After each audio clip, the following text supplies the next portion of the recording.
सपनों की कीमत तिजोरी में ना बची, अपनी मेहनत की थाली भी अब खाली होने लगी। सबके कर्ज में डूबे हैं हाथ, अब ना पूंजी बची और ना इंसानियत किसी के पास। नमस्कार मित्रों, मैं आचार्य राकेश नरेश आप सभी का आपके अपने YouTube चैनल शुभ मुहूर्त में स्वागत करता हूं। जैसा कि बड़े बड़े अर्थशास्त्रियों का अनुमान है कि आने वाले समय में वैश्विक आर्थिक मंदी पूरे विश्व को परेशान कर सकती है। क्या भारत भी आएगा इसकी चपेट में? देखने की कोशिश करते हैं ज्योतिषी दृष्टिकोण से। यदि आपने अभी तक मेरा चैनल सब्सक्राइब नहीं किया है तो प्लीज़ मेरे चैनल को सब्सक्राइब कर लीजिए, नोटिफिकेशन बटन को भी ऑन कर दीजिए और अगर आपको ये वीडियो अच्छा और इन्फॉर्मेटिव लगे तो प्लीज़ लाइक भी करिएगा। तो देर ना करते हुए आरंभ करते हैं आज का टॉपिक। क्या भारत भी मंदी की मार सहेगा? तो सबसे पहले नजर डालते हैं भारत की कुंडली पर। भारत की कुंडली वृषभ लग्न की कुंडली है। लग्न में राहु और सप्तम भाव में केतु विराजमान है, दूसरे भाव में मंगल विराजमान है, तीसरे भाव में योग कारक शनि के साथ 4 ग्रह सूर्य, चंद्रमा, बुध और शुक्र विराजमान है। चंद्रमा अपनी स्वयं राशि में बैठकर उस भाव को और मजबूत कर रहा है। गुरु छठे भाव में विराजमान है। तीसरे भाव में 5 बड़े ग्रह भारत की शक्ति का प्रमाण दे रहे हैं।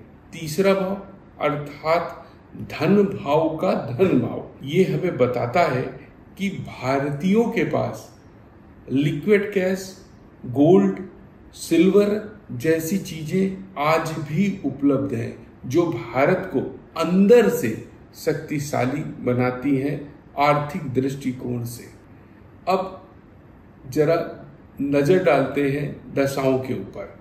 आने वाली दशा 25 जुलाई 2025 से चंद्रमा की महादशा, सूर्य की अंतरदशा और केतु की प्रत्यंतर दशा आ रही है। केतु की प्रत्यंतर दशा भारत को आर्थिक मामलों में थोड़ी सी परेशान कर सकती है। भारत में एक्सपोर्ट थोड़ा सा कम हो जाएगा इस दशा के अंतर्गत। विदेश से आने वाले लाभ में भी कमी देखने को मिलेगी और भारत के अंदर भी व्यापार में कमी आएगी।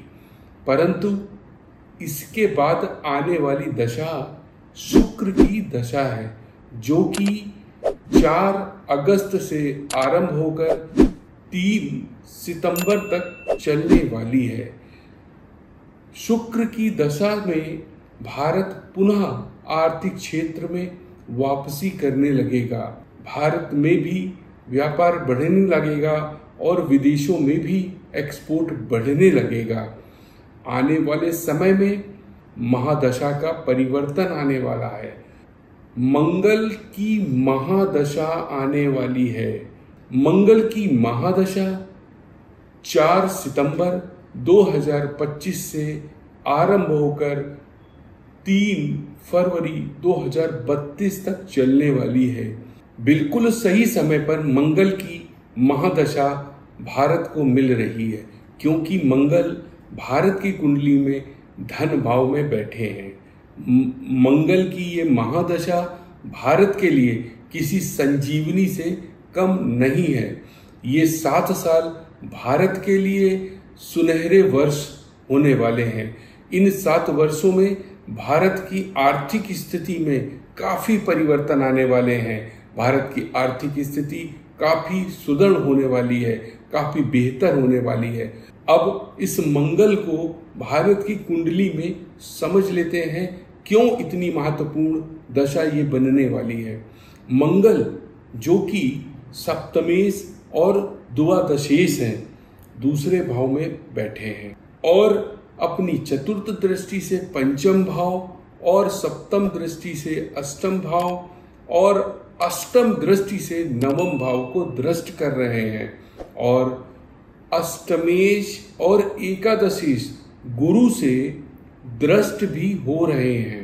मंगल की इस दशा में विदेश के लिए नई नई नीतियां बनेंगी, विदेश से व्यापार बढ़ेंगे, विदेशी मुद्रा आने का भी योग इस दशा में दिख रहा है।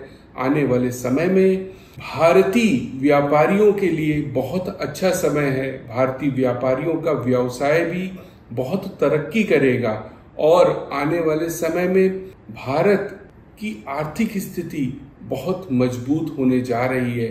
अर्थात भारत की कुंडली के अनुसार भारत के ऊपर इस वैश्विक आर्थिक मंदी का कोई फर्क नहीं पड़ने वाला है, बल्कि भारत इन 7 वर्षों में आर्थिक स्थिति में और भी मजबूत होता हुआ नजर आ रहा है।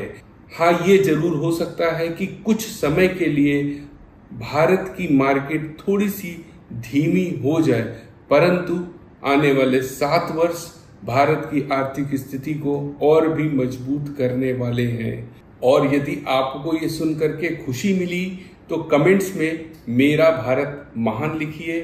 अगर आपको मेरा ये वीडियो अच्छा लगा हो तो प्लीज़ लाइक कर दीजिए और मिलते हैं अपने इसी तरीके के किसी महत्वपूर्ण अगले वीडियो में। तब तक के लिए अपना ध्यान रखिए।